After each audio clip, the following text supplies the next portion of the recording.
नाज़रीन अस्सलाम वालेकुम। ज़ेड न्यूज़ के ख़बरनामे में आपका इस्तक़बाल है। मैं सलमान ख़ान। आगे बढ़ने से पहले सुर्ख़ियों पर नज़र डालते हैं। तेलंगाना में 17 जून तक गर्मी की लहर बरकरार रहने का इम्कान, महकमा मौसमियात की पेश क़ियासी। 2 मोटरसाइकिल सवार अफराद ने बिहार के वज़ीर आला नीतीश कुमार को टक्कर मार देने की कोशिश, ताहम वो रहे महफूज। नामुनासिब स्कूल बसों के खिलाफ आरटीए की मुहिम जारी। राजेंद्र नगर में आरटीए हुकाम ने 4 बसों को कर लिया जब्त। सिद्दीपेट में टी हब तामीर किया जाएगा। सिद्दीपेट में आईटी टावर की इफ्तिताई तकरीब से केटीआर का ऐलान। तूफान के पेश नज़र गुजरात समेत 8 रियासतों में चौकसी की गई इख्तियार। गुजरात से 74,000 अफराद दूसरी तरफ मुंतकिल। हैदराबाद ने पुलिस ने नकली खातून पुलिस को कर लिया गिरफ्तार। अब पेश है खबरों की तफसील। महकमा मौसमियात ने अपने बुलेटिन में कहा कि गर्मी की लहर तेलंगाना के अजला में 17 जून तक जारी रहेगी। तेलंगाना के अजला आदिलाबाद, कुमरम भीम, आसिफाबाद, मंचिर्याल, करीमनगर, पेद्दापल्ली, जयशंकर, भोपालपल्ली, मुलुगु, भद्राद्री कोत्तागुडम, खम्मम, नलगुंडा, सूर्यापेट, महबूबाबाद, वरंगल और हनुमाकुंडा में कई मुकामात पर जुमा और हफ्ते को शदीद गर्मी की लहर का इम्कान है। महकमे ने अपनी बुलेटिन में कहा कि गुज़िश्ता रोज़ चंद मुकामात पर दर्ज हरारत 41 डिग्री सेल्सियस दर्ज किया गया।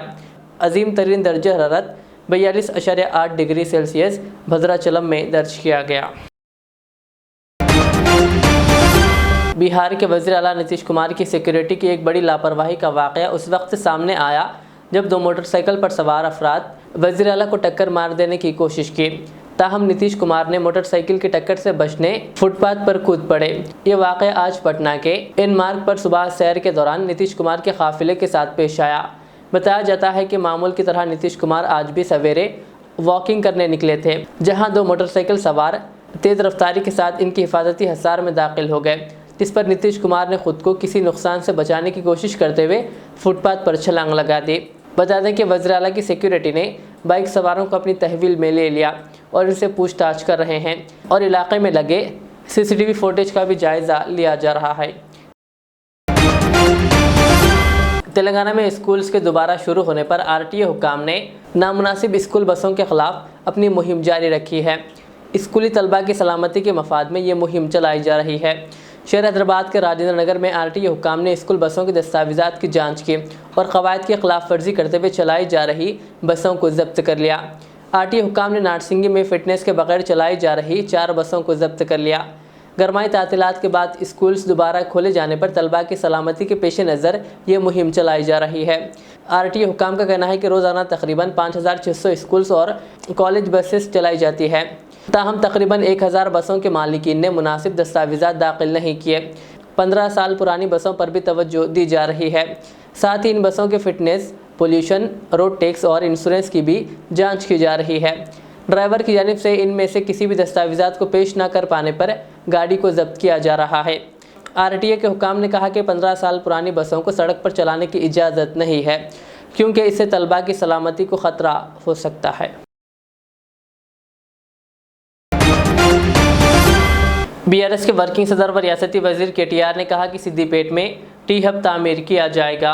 आज टाउन के मज़ाफ़ती इलाके नागोला बंडा में तामीर करदा आईटी टावर का केटीआर और टी हरीश राव के हाथों इफ्तिताह अमल में आया। इस मौके पर खिताब करते हुए केटीआर ने कहा कि ज़ुमरे दुवम और सुवम के शहरों में मुकामी नौजवानों को मुलाजिमत के मौके फराहम करने के मकसद से रियासती हुकूमत आगे बढ़ रही है। उन्होंने कहा कि कई ज़िला मराकिज़ में असरी सहूलतों से आरास्ता आईटी टावर्स तामीर किए गए हैं। कहा कई आईटी कंपनीज़ को इनके मराकिज़ से सरगर्मियाँ अंजाम देने की दावत दी गई है। इस सिलसिले के तहत सिद्दीपेट मज़ाफ़ात में नागोला बंडा में आईटी टावर तामीर किया गया है। उन्होंने कहा कि किसी के वहम व गुमान में भी नहीं था कि कभी सिद्दीपेट में आईटी टावर तामीर किया जाएगा।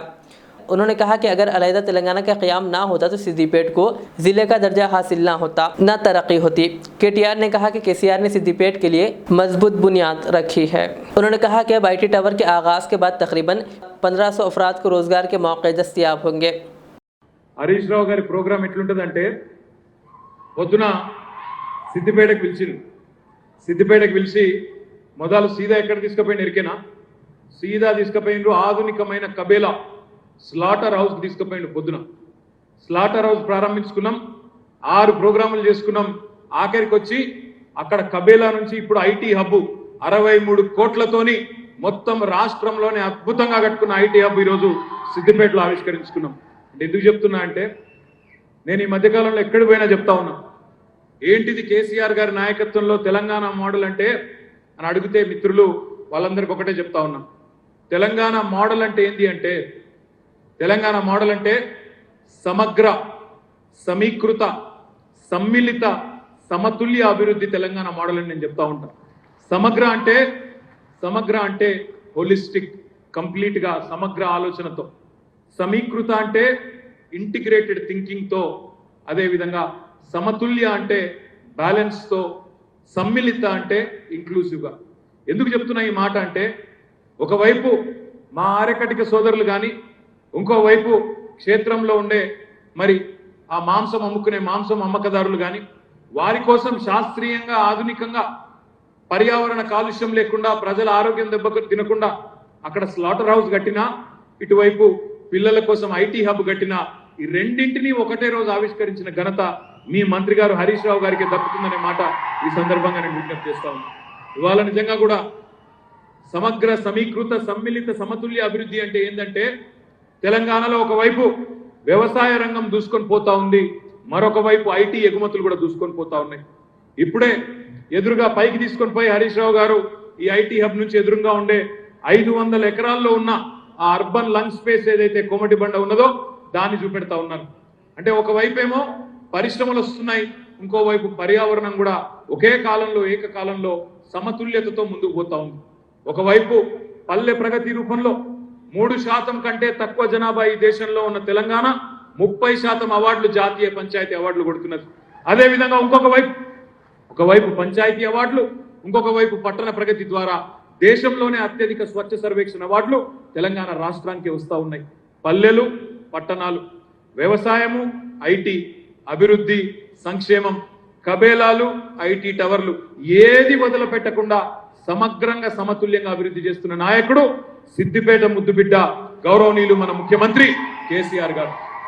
చాలా మంది అడుగుతుంటారు, సిద్దిపేట మీద ఇంత ప్రత్యేకమైన ప్రేమ ఎందుకని అడుగుతుంటారు కొంతమంది, తెలిసి తెలియక. ఎందుకంటే సిద్దిపేట ఈరోజు తెలంగాణకు ఒక నాయకుడిని మాత్రమే కాదు, తెలంగాణకు జన్మనిచ్చింది సిద్దిపేట, తెలంగాణ రాష్ట్రాన్ని ఇచ్చింది సిద్దిపేట గడ్డ. ఎందుకంటే ఇక్కడ కేసీఆర్ గారే పుట్టకపోతే, ఆ కేసీఆర్ గారిని మీరు ఎమ్మెల్యేగా, తర్వాత మంత్రిగా, వివిధ హోదాల్లో మీరు కనుక కూర్చోబెట్టకపోతే ఈరోజు టీఆర్ఎస్ పార్టీ లేదు, టీఆర్ఎస్ లేకపోతే తెలంగాణ ఉద్యమం లేదు, తెలంగాణ ఉద్యమం లేకపోతే రాష్ట్రం లేదు, ఇక్కడున్న వాళ్ళు ఎవరికి పదవులు లేవు. అంటే ఈ అన్నింటికి కారణం, మూల కారణం ఆయువు పట్టు ఎక్కడుందంటే సిద్దిపేట గడ్డ మీదనే ఉన్నది. కాబట్టి మీకు ఎంత చేసినా, ముఖ్యమంత్రి గారు పోయినసారి ఇక్కడికి వచ్చినప్పుడు చెప్పిండ్రు, సిద్దిపేటకి ఎంత చేసినా తక్కువనే, మీకు నా చర్మం ఒలిచి చెప్పులు కుట్టించినా తక్కువనే అనే మాట కేసీఆర్ గారు చెప్పినారు. ఉత్తగానే చెప్పలే, నాలుక చివరి నుంచి చెప్పలే, గుండె లోతుల్లోంచి, కడుపు నాభిలోంచి వచ్చిన మాట తప్ప నాలుక చివరి నుంచి వచ్చిన మాట కాదు. शहर हैदराबाद की PVNR वे पर 100 किलोमीटर की रफ्तार से चलाई जा रही कार बेकाबू होकर उलट गई, जिसके नतीजे में कार में सवार 2 अफराद शदीद ज़ख्मी हो गए। ये हादसा आज सुबह एक्सप्रेस वे के पिलर नंबर 215 के करीब पेश आया, जिसके साथ ही इस मसरूफ़ तरीन एक्सप्रेस वे पर बड़े पैमाने पर ट्रैफिक जाम हो गई और सुबह दफातर के साथ साथ दीगर कामों को जाने वालों को शदीद मुश्किलात का सामना करना पड़ा। इस कार के आगे और पीछे दूसरी गाड़ियां ना होने की वजह से एक बड़ा हादसा टल गया। इस कार के उलट जाने के साथ ही मुकामी अफराद वहां पहुंच गए, जिन्होंने इन जख्मियों को इलाज के लिए फौरी तौर पर करीबी अस्पताल मुंतकिल किया। इस हादसे में कार को शदीद नुकसान पहुंचा। इत्तला मिलते ही पुलिस वहां पहुंची, जिसने इस हादसे की शिकार कार को वहां से हटाते हुए ट्रैफिक को बहाल किया। पुलिस के मुताबिक यह हादसा मेहदीपट्टनम से शमशाबाद जाने के दौरान पेश आया। जख्मियों की शनाख्त नहीं हो सकी। पुलिस ने इस सिलसिले में एक मामला दर्ज कर लिया और इस बात की जांच कर रही है कि ये गाड़ी सवार अफराद हालत नशे में थे या नहीं। गुजरात के अलावा 8 रियासतों में तूफ़ान के पेश नज़र मरकज़ी हुकूमत और रियासती हुकूमतों ने सख्त चौकसी अख्तियार की हुई है और गुजरात में हज़ारों अफराद को तूफ़ान से बचाने के लिए महफूज मुकामात पर मुंतकिल कर दिया गया है। तूफ़ान आज शाम गुजरात के साहिल तक पहुँच जाएगा और ये कुछ अजला में जाखाव बंदरगाह से टकराएगा। एक अंदाजे के मुताबिक जुमेरात की शाम जब तूफान साहिल से टकराएगा तो इसकी रफ्तार 125 से 150 किलोमीटर तक होगी। मुमकिना नुकसान के पेश नज़र मरकज़ी और रियासती हुकूमत के साथ इंतज़ामिया भी राहत और बचाव के कामों की तैयारियों में मसरूफ़ है। गुजरात के वज़ीर आला ने गांधीनगर में एक मीटिंग की और रियासत के साहिली इलाकों में सूरत हाल का जायज़ा लिया। राहत कार्यों को रियासती कमिश्नर आलोक कुमार पांडे ने कहा कि बाज़ाबादकारी का काम तवक्को है कि आज शाम तक 100% मुकम्मल कर लिया जाएगा। अभी तक मुख्तलिफ अजला के 74,000 से ज़ायद अफराद को महफूज तौर से दूसरे मुकामात पर पहुँचा दिया गया है। कुदरती आफात की सूरत हाल से निमटने वाली कौमी फोर्सेस की टीमें और कुदरती आफात से निमटने वाली रियासती फोर्सेस की टीमों को भी रियासत में तैनात किया जा रहा है। इसी दौरान 69 ट्रेनें मनसूख कर दी गई है, जबकि 33 ट्रेनों को जुज़वी तौर पर रोक दिया गया, जो समंदरी तूफ़ान के आने के मद्देनज़र एक एहतियाती इक़दाम के तौर पर किया गया है। मजमूई तौर पर 27 ट्रेनों को जुज़वी तौर पर शुरू होने से भी रोक दिया गया। तेलंगाना के आसिफाबाद में पेश आए एक अफसोसनाक वाक़े में शादी से चंद घंटे पहले लू लगने से होने वाले दूल्हे की मौत हो गई। तफसीलात के मुताबिक तेलंगाना के ज़िले आसिफाबाद के गांव का रहने वाला 32 साला तिरुपति की शादी गुज़िश्ता रोज़ 4 शुबे को थी, जिसके तमाम इंतज़ामात मुकम्मल कर लिए गए थे। ताहम शादी से चंद घंटे पहले लू लगने से तिरुपति बीमार पड़ गया और इसको मंडल मुस्तक़र के एक प्राइवेट अस्पताल ले जाया गया और शाम को बेहतर इलाज के लिए इसे कागज़ नगर मुंतकिल किया गया और मंगल की शब इसकी तबीयत अचानक ख़राब होने पर इसे मंशियाल के एक प्राइवेट अस्पताल मुंतकिल किया गया, जहां दौरान इलाज इसकी मौत हो गई, जबकि चंद घंटों में वो दूल्हा बनने वाला था। निज़ामाबाद कब्रस्तान के तहफ़्फ़ुज़ का मुतालबा करते हुए इस इलाके से वाबस्ता मर्द ख़वातीन ने कलेक्ट्रेट के रूबरू धरना देते हुए रुकन असम्बली गणेश गुप्ता के ख़िलाफ़ नारेबाजी की। मौलाना बशीर अहमद की क़ियादत में ख़वातीन ने निज़ामाबाद कलेक्ट्रेट पहुंचकर धरना दिया और कब्रस्तान के अराज़ी को मनसूख कर देने के हुकूमत के फ़ैसले के ख़िलाफ़ नाराज़गी ज़ाहिर की और कब्रस्तान के अराज़ी को बहाल करने और कब्रस्तान की तामीर व मरम्मत के लिए जारी करदा 3 करोड़ रुपये मंजूर करने का मुतालबा किया। कब्रस्तानों की हिसारबंदी नहीं की गई है और सबसे ज़्यादा मुस्लिम कब्रस्तानों का ही बुरा हाल है। तो MLA साहब से बार बार मुतालबा किया जा रहा है, लेकिन ये हम मुसलमानों के साथ सौतेला सलूक कर रहे हैं। यहाँ पर भी धर्मपुरी हिल्स कब्रस्तान का भी यही हाल है और इसी तरह नागाराम कब्रस्तान का भी यही हाल है। और कलेक्टर ऑफिस से 100 मीटर दूरी पर जो कब्रस्तान है मुसलमानों का, उस कब्रस्तान का भी यही हाल है। तो हम अर्बन MLA साहब से बार बार मुतालबा कर रहे हैं, लेकिन ये हमारी कोई सुनाई नहीं कर रहे हैं। तो हम इन्हें बार बार यही कहते हैं कि अब जब आइंदा इंतखाबात होंगे तो हम इन्हें हरा देंगे। हम बार बार इंशाअल्लाहुल अज़ीम यही कहते हैं कि अब हम इन्हें आगे नहीं बढ़ने देंगे और इनकी सीट से हम इन्हें उतार देंगे। हैदराबाद में एक नकली खातून पुलिस ने गिरफ्तार कर लिया। पुलिस के मुताबिक एक खातून खुद को पुलिस जाहिर करते हुए बेरोज़गार अफराद को नौकरियां दिलवाने के बहाने लूट रही थी। बावसूख ज़राए की इत्तला पर पुलिस ने इस शातिर खातून को गिरफ्तार कर लिया।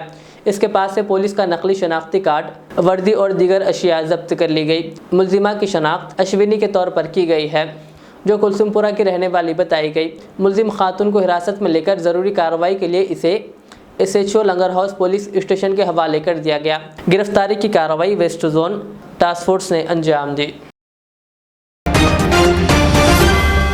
बोधन में सना पटेल सोशल वर्कर ने स्कूली तलबा के साथ मिलकर RDO ऑफिस पहुंचकर RDO राजेश को एक मकतूब हवाले किया और मुस्लिम तलबा के लिए बंद की गई स्कॉलरशिप को दोबारा जारी करने का हुकूमत से मुतालबा किया।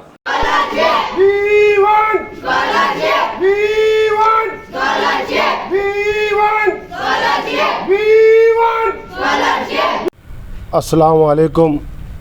आज RDO ऑफिस में फ़ीस इमर्समेंट के लिए एक मेमोरेंडम दिया गया है। इससे पहले भी हम लोग कई बार रिप्रेजेंट किए हैं। कोई मुस्लिम क़ायद इसके लिए ज़िम्मेदार नहीं हो रहे। आज लाखों मुस्लिम बच्चों की तालीम जा रही है। कई पेरेंट्स आज अपने आंखों में आंसू ला रहे हैं क्योंकि स्कॉलरशिप बंद हो गई है। 9वीं से भी चालू है, लेकिन वो 9वीं 10वीं 11वीं 12वीं की भी स्कॉलरशिप अब तक नहीं आई है और स्कॉलरशिप के लिए कोई मुस्लिम क़ायद सामने आकर इसकी मदद नहीं कर रहे, इसके लिए हिम्मत नहीं दे रहे। बहुत अफसोस की बात है। 150 दिन बाकी है इलेक्शन के लिए और आने वाला 4-5 महीने में इलेक्शन है। मैं ये चाहता हूँ कि हमारे मुसलमान भाई और बहनों से। आज के ज़माने में ये दुनिया जो टेक्नोलॉजी की दुनिया है, आज आप देख रहे हैं आपका कोई पूछने वाला नहीं है इस दुनिया के अंदर। खाली मिल्लत की बात करते हैं, मिल्लत को भरोसा दिलाते हैं, लेकिन मिल्लत के लिए काम नहीं करते। आज कोई लीडर कौन से भी पार्टी का हो तो मुस्लिम लीडर मुसलमानों के लिए आगे नहीं आ रहा। आज बहुत तकलीफ़ में मैं 20 साल से बोधन के अंदर स्कूलों में खिदमत कर रहा हूँ। मुझे आज मुस्लिम पेरेंट्स के बारे में उनको क्या दुख है वो मेरे को मालूम है। आज कई बच्चे तालीम छोड़ने के लिए रेडी हो गए, क्योंकि स्कॉलरशिप नहीं रहने के वजह से एक तो महंगाई है, एक तो कारोबार नहीं चल रहे ऑनलाइन होने के वजह से, इसलिए काफ़ी लोग इससे बहुत परेशान हैं। लेकिन कोई हमारा मिल्लत का बड़ा लीडर उठ कर आकर खिदमत करने के लिए नहीं है। लेकिन 150 दिन के बाद वो इलेक्शन के लिए आएंगे और हमारा आइडेंटिटी कार्ड और आधार कार्ड रेडी रखने के लिए हमको तकरीरें करेंगे इंशाअल्लाह। ये हम देख रहे हैं आज हमारी मुसीबत में कोई हमारा मिल्लत का कायद हमको साथ नहीं दे रहा है। बहुत अफसोस की बात है, हम 20 साल पीछे के नहीं है। हम इस दुनिया के जो आज के दुनिया है, आज तालीम की दुनिया है, उसमें कम नहीं है। वाई एस राजशेखर रेड्डी साहब की मेहरबानी से आज लाखों मुस्लिम बच्चे डॉक्टर्स, इंजीनियर्स, वकील, CA, MA किए। मैं वाई एस राजशेखर रेड्डी साहब का और सोनिया गांधी जी मैडम जी का तहे दिली से शुक्रिया याद करता हूँ और ज़िंदगी तमाम कोई मुस्लिम राजशेखर रेड्डी साहब को नहीं भूलूंगा जिसने ये इतना बड़ा कदम उठाए। आज ऊपर की NDA गवर्नमेंट ने आज हमारा स्कॉलरशिप बंद कर दिया, 9 से डिग्री तक रखा, लेकिन उसके लिए भी हमारे कोई मुस्लिम कायद पैरवी नहीं कर रहे, दिलचस्पी नहीं ले रहे, खाली इलेक्शनों में तकरीर करने के लिए रेडी है। और हमारे लोग को आधार कार्ड, आइडेंटिटी कार्ड लेके बैठो, ये बात है। इसलिए मैं अपील करता हूँ हमारे मुस्लिम लीडर से, जागो, हमारे बच्चों को उनकी तालीम के लिए इस दुनिया की ज़रूरत की चीज़ है, उसके लिए मदद करो। इस मौका दिया गया, मैं शुक्रिया अदा करता हूँ। आखिर में सुर्खियाँ और एक बार। तेलंगाना में 17 जून तक गर्मी की लहर बरकरार रहने का इम्कान, महकमा मौसमियात की पेशकियासी। 2 मोटरसाइकिल सवार अफराद ने बिहार के वज़ीर आला नीतीश कुमार को टक्कर मार देने की कोशिश, ताहम वो रहे महफूज। नामुनासिब स्कूल बसों के खिलाफ RTA की मुहिम जारी, राजेंद्र नगर में RTA हुकाम ने 4 बसों को कर लिया जब्त। सिद्दीपेट में टी हब तामीर किया जाएगा, सिद्दीपेट में ID टावर की इफ्तिताई तकरीब से KTR का ऐलान। तूफान के पेश नज़र गुजरात समेत 8 रियासतों में चौकसी की गई इख्तियार, गुजरात से 74,000 अफराद दूसरी तरफ मुंतकिल। हैदराबाद पुलिस ने नकली खातून पुलिस को कर लिया गिरफ्तार। ये थी आज के दिन भर की हमारी खबरें। मुझे इजाज़त दीजिए। हमारे एज़र चैनल को यूट्यूब पर सब्सक्राइब, फेसबुक पर लाइक शेयर ज़रूर करें।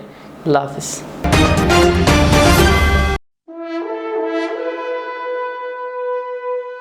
अल्हम्दुलिल्लाह, अपने मुक़द्दस नाम की तरह हर दुल्हा दुल्हन की हयात नौ के आगाज का बावखार नाम HKGN फर्नीचर्स। जी हाँ, HKGN फर्नीचर्स NRIs कारनशीन फैमिलीज के लिए दीदाज़ेब, शानदार, शाहकार, मजबूत और पायदार, दिलकश और दिलनशीं शादी के फर्नीचर का सबसे बड़ा शोरूम अब Shastripuram king colony main road के पुरसुकून माहौल में। पसंद फरमाइए आपकी शहजादी के लिए खूबसूरत जहेज का मुकम्मल फर्नीचर सिर्फ 29,999 रुपए में। जी हाँ, 29,999 रुपीज।